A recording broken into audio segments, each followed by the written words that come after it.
All right, welcome to Touchdown Talks. I'm Spencer Taylor. This is going to be my near instant reaction to Thursday Night Football for Week 16. Crazy to say that we're already in that period of the season for the NFL in 2024. But playoff picture really starting to shape up, especially in the AFC. Pretty much near decided at this point. Only a few things to be decided really in this last 3 weeks. And with the results of Thursday Night Football, going to get into the ramifications of the results of this game here in just a moment. Final score for the game, the Chargers winning at home in LA, winning by a score of 34-27. So let's just go quickly into a look on NFL Pro at a few things. So just really quick looking here on NFL Pro, just looking at the game breakdown as things went on.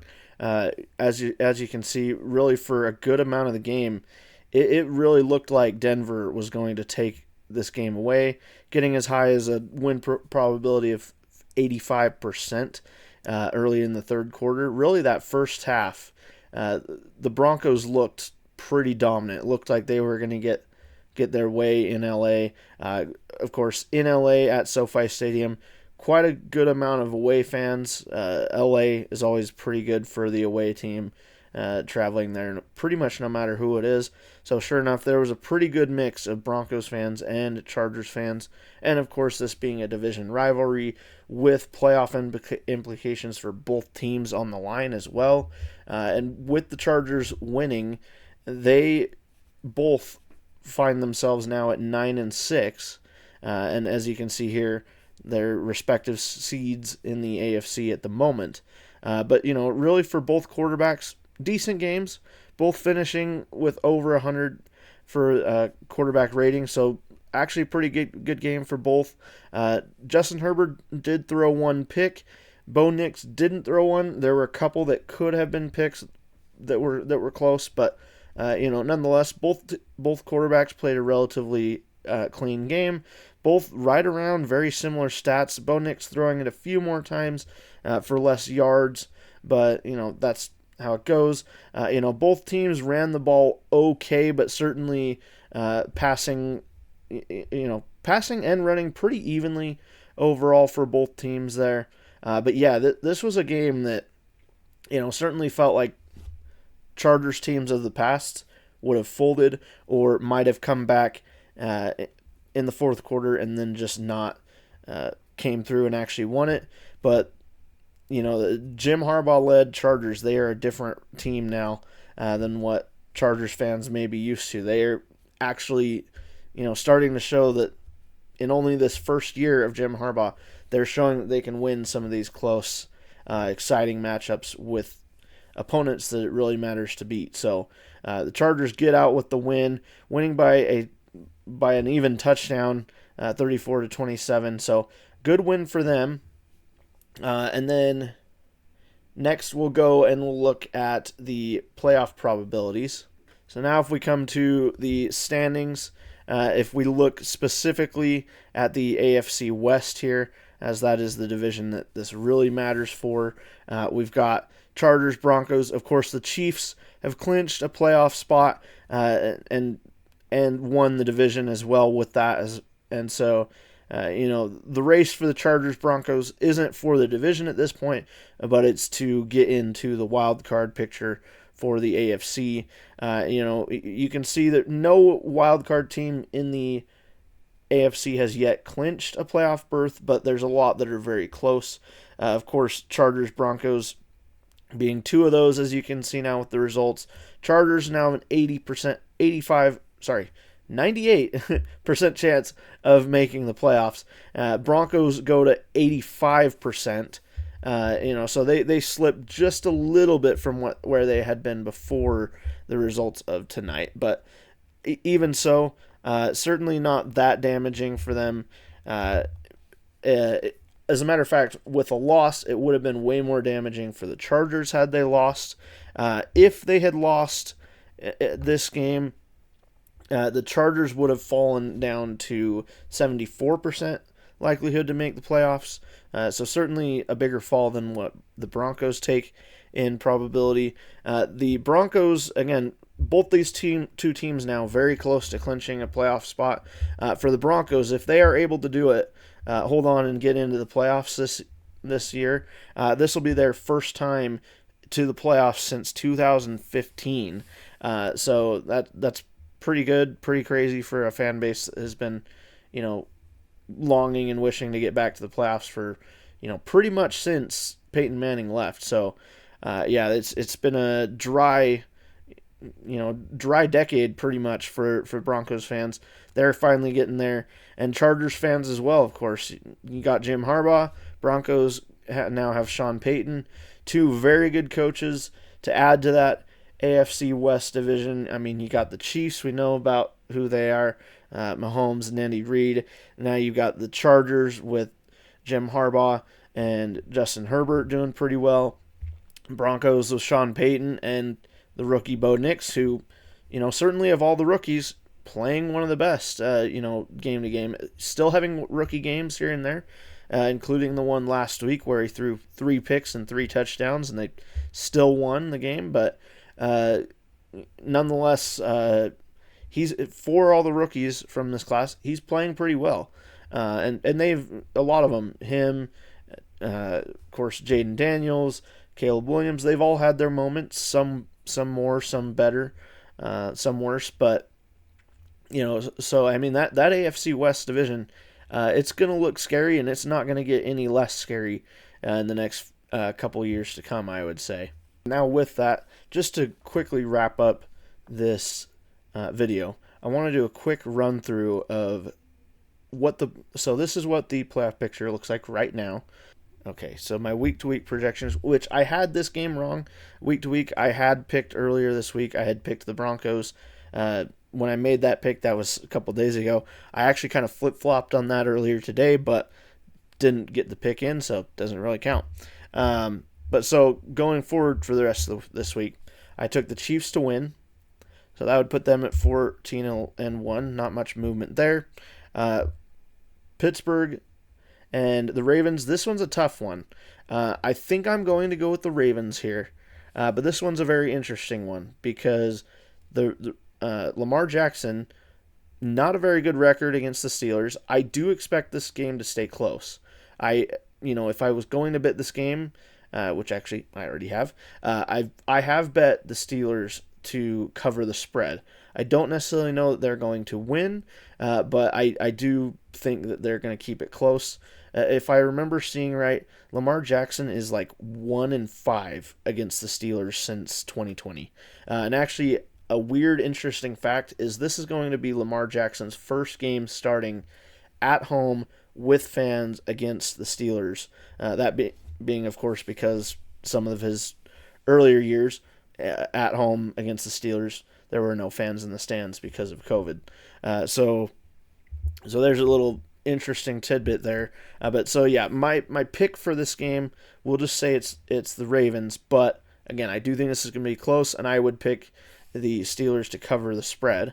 And then Bengals, Browns will jump over here. My pick for that game is Bengals are going to get the win. The Browns, I don't know what they're doing. I know Jameis Winston has thrown quite a few picks the last few weeks, but again, that's kind of part of the Jameis Winston experience. And going to DTR as their quarterback, I don't know who thinks that's a legit move that's going to make them any better. Kind of seems like they're in tank mode. They're eliminated. I mean, obviously the players, coaches, generally not going to actually be tanking, but the front office probably won't mind if they lose, and certainly the fans even. Okay, so then next, Falcons, Giants. The Giants are just horrible. Falcons still have something to play for, still are in the race for the NFC South, so I'm giving them the win there. Again, we haven't seen too much movement here. Now, if this prediction is right and the Ravens do win, that certainly makes this part of the picture in the AFC way more interesting. You'd still have the Steelers winning the tiebreaker, but only just barely. So that would put that AFC North race in a very close distance this next couple weeks. Next game, Bears-Lions. This one's pretty easy to predict. Likely going to be the Lions that win this. However, as far as watching the game, certainly don't count out the Bears at least to cover the spread and keep it close. It's hard to say because they really just have not. I mean, I know that they're on an 8-game losing streak, obviously. Things have just not gone well ever since the Hail Mary game against the Commanders. But ever since they fired Matt Eberflus, even though firing Matt Eberflus was certainly good to do, it was overdue. I argued they should have done it last year. But since they fired Matt Eberflus against the 49ers, against the Vikings, the Bears have looked slightly worse even. They didn't get any kind of interim head coach boost that some teams sometimes get. And as a matter of fact, in the 2-3 weeks that Matt Eberflus was still in, but the Bears had fired Shane Waldron, those 2-3 weeks were actually some of Caleb Williams' best weeks stat-wise, even though they weren't winning. But since Thomas Brown got promoted again from offensive coordinator to head coach after that 17-day span, since then, Caleb's stats have gone down again, and also the team is just still not winning, but they're not even keeping it close anymore in this last couple games. Of course, it has been against the Niners and the Vikings, but Niners are struggling quite a bit, so I don't know. But the Lions, very depleted. They are leading the league by far in number of players that are on IR or out or injured of some capacity, so the Lions are really getting hit with the injury bug. So in Chicago, that could end up playing a factor. It's obviously up there up north. Going to be some cold weather. I don't know exactly what the forecast will be, but this is going to be one of the Lions' first outdoor cold weather games, if not the first one for them of the season. So, with their defense being depleted, with things like that, the weather playing a factor, maybe the Bears are able to keep it close, maybe even get the crazy upset. Certainly wouldn't bet on that, but again, I'm going to go with the Lions winning it here. And then Colts, Titans. I'm going to go with the Colts. Pretty easy pick here. And then Rams and the Jets. I mean, this is going to be a cross-country trip from West Coast to East Coast, which is always talked about because that's certainly not easy for a body clock. And it will be a 1 o'clock kickoff there on the East Coast, with players from the West Coast being, feeling like it's 10 a.m. But I am still going to go with the Rams. They're the much better team.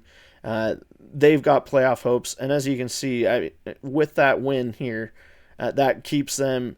That win would get them to the lead, at least with these results, incomplete so far. But they are right there in that race for the NFC West, and also they're right there on the brink, just outside of the wild card as well. So that's always a possibility for them as well if the Commanders were to trip up.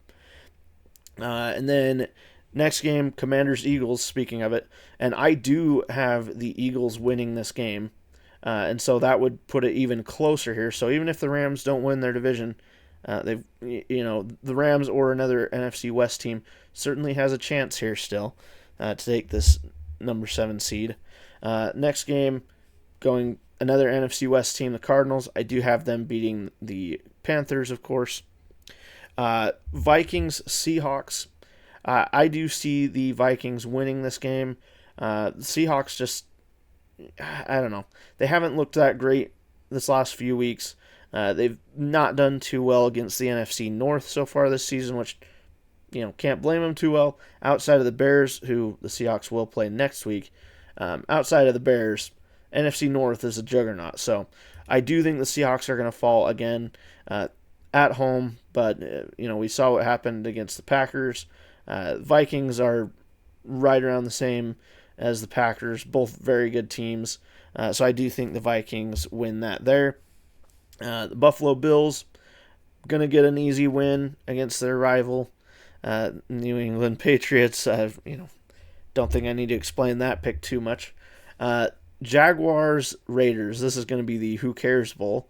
Who wants the higher draft pick? Who wants to win it for the sake of winning. Yeah. Are either team's fans going to want the win? I don't know. But I do think the Jaguars are going to win this. I don't trust the Raiders with Desmond Ridder as the starting quarterback. I mean, I don't really trust Mac Jones either. But, when it comes down to what we got to pick here between these two teams, who combined don't pass six wins this season, I'm going to go with the Jags, but obviously not going to have much implication here. Niners and Seahawks, Niners and the Dolphins. I've got the Niners winning this on the road. Neither of these teams are playing very well. Certainly both underperforming expectations. Certainly ones that have been built over the last few years.